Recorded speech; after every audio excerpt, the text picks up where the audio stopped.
नमस्कार सभी को, मैं सुमन लता। आज हम जानेंगे गुरु भक्ति से मुक्ति।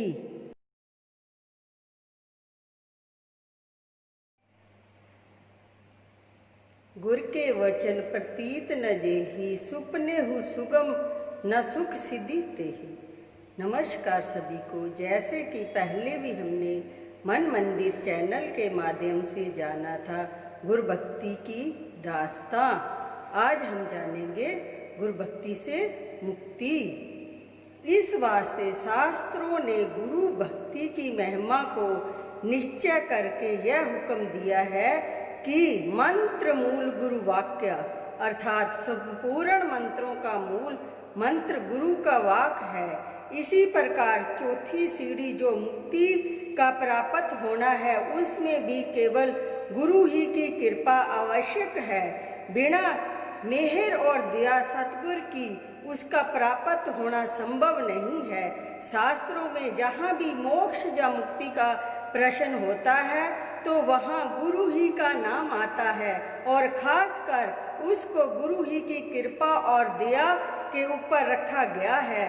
कारण यह है कि पूर्ण गुरु स्वयं पवित्र और मुक्त रूप होते हैं। शिष्य ज्यों ज्यों उनकी सेवा पूजा और दर्शन करता हुआ उनकी पवित्रता के ख्याल को अपने मन में परिपक्व करता है, उसमें पवित्रता आती जाती है और वो गुरु की दया का पात्र बनता जाता है। और जब गुरु की दया का प्रतिबिंब चेले में पड़ जाता है तो वो साफ शुद्ध होकर गुरु के रंग में रंगा जाता है। भाव की जब शिष्य पर सतगुरु की दया हो जाती है तो फिर उसको कुछ करने धरने की आवश्यकता नहीं रहती। उसके सब मनोरथ पूर्ण हो जाते हैं और वो हर बला से निर्भय और निसंदेह हो जाता है। महापुरुषों का वचन है, सतगुरु हुए दयालुता श्रद्धा पूरिये, सतगुरु हुए दयालुता कभी न झूरिये, सतगुरु हुए दयालुता दुख न जानिए, सतगुरु हुए दयालुता हरि रंग मानिए, सतगुरु हुए दयालुता जम का डर केहा, सतगुरु हुए दयालुता सदा ही सुख देहा, सतगुरु हुए दयालुता नव निधि पाइये, सतगुरु हुए दयालुता सच्चे समाइये।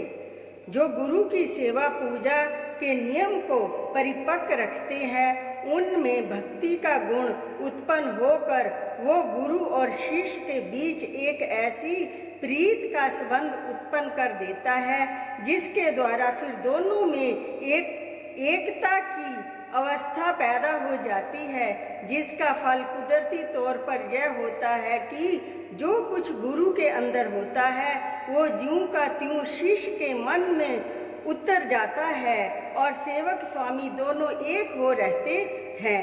सेवक स्वामी एक मत, जो मत से मत मिल जाए, चतुराई रीजे नहीं रीजे मन के भाग, चतुराई रीजे नहीं रीजे मन के भाई।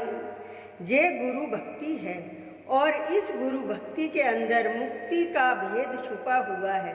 बिना गुरु की भक्ति के मुक्ति का प्राप्त होना संभव नहीं है। इस वास्ते संतों ने सोच समझकर रूहानियत के अभिलाषियों को और तरफ से चित हटाकर केवल सतगुरु की शरण में आने की हिदायत की है। गुरु की मनुष्य को बड़ी मोहताजी है, क्योंकि गुरु के मिलते ही काल और कर्म के सब झगड़े मिट जाते हैं। परंतु यहाँ आकर फिर वही प्रश्न उठ खड़ा होता है कि गुरु पूर्ण हो, अधूरे गुरु से यह बातें प्राप्त होनी कठिन है। जिसको पूर्ण गुरु मिल गया उसको सब कुछ मिल गया। वो लोग बहुत भूले हुए हैं जो गुरु को किसी कर्म धर्म या साधन का कारण समझते हैं। गुरु इष्ट और गुरु बाकी कर्म धर्म और साधन आदि सब उसकी प्राप्ति के कारण है। संतों का कहना है कि संसार में यदि कोई इष्ट है तो वो गुरु ही पवित्र सूरत है। उस पवित्र रूप तक पहुंच पाने के लिए ही जीव के सब जतन और पुरुषार्थ है, और उसी की प्रसन्नता की खातिर ही गुरुमुख की सारी कार्रवाई होती है। यदि गुरु रूठ जाए तो शिष्य की बड़ी भारी हानि होती है, क्योंकि जिस प्रकार उनकी प्रसन्नता से सेवक का लोक परलोक संवरता है, वैसे ही उनकी दृष्टि से गिर जाने से भी उनके पल्ले फिर कुछ नहीं रह जाता। बनी बनाई भक्ति खतरे में पड़ जाती है। इसलिए इस ख्याल को समस्त संतों ने यह वचन फरमाए हैं, कोई आणी मिलावे मेरे प्रीतम प्यारा, इहूं तिहूं पही आपू बेचारा, दर्शनु हरि देखन के ताई, कृपा करी ता सतगुर मिलाई, हरि हर नामो ध्याइये, जे सुख देई ता तबु आधारी।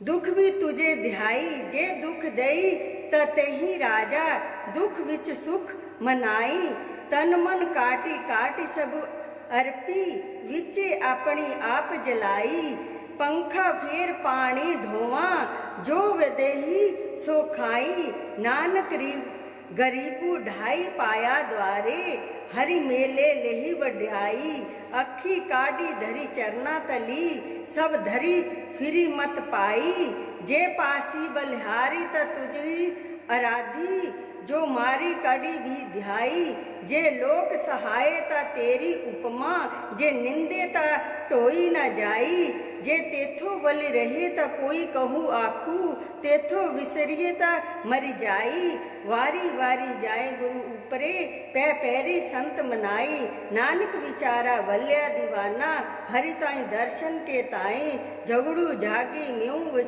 वर्षे वी गुरु देखण जाई, समुंदर सागर होवे वो खारा, गुरमुख लखी गुर पाही जाई, जू पानी जल बिना है मरता, त्यों सिखू गुर बिन मर जाई, जू धरती सोव करे जल वर्षे, त्यों सिखू गुर मिल बिकसाई, सेवक का हुई सेवक वर्ता, करी करी बिनु भुलाई, नानक की विनती हरि पाई, गुर मिलियो गुर सुख पाई।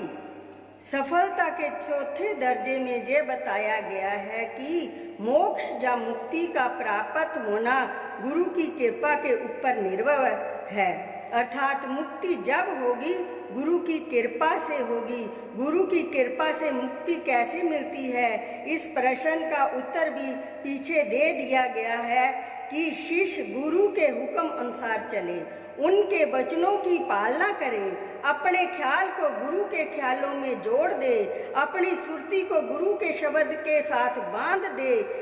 इस हम ख्याल और मुताबिक का फल यह होगा कि गुरु और शिष्य के बीच सच्ची मोहब्बत और प्रेम का संबंध पैदा हो जाएगा, और जब यह दशा हो जाएगी तो फिर जैसे गुरु और वैसे चेला। गुरु का अक्स चेले में उतर आएगा, और जो कुछ गुरु में होगा वो चेले में झलक उठेगा। गुरु जो कि सदा बंधन रहत और जीव मुक्त है, इसलिए उसका चेला भी मुक्त रूप हो जाएगा। इसका नाम गुरु भक्ति है। यही आखिरी मंजिल है और यही उस मंजिल पर पहुंचने की सीढ़ी है। जो इस पर परिपक्व रहेगा वो जीते जी मुक्ति का आनंद प्राप्त कर लेगा। नमस्कार सभी को। कल हम जानेंगे गुरु भक्ति से मोक्ष। दासों की दास सुमन शर्मा।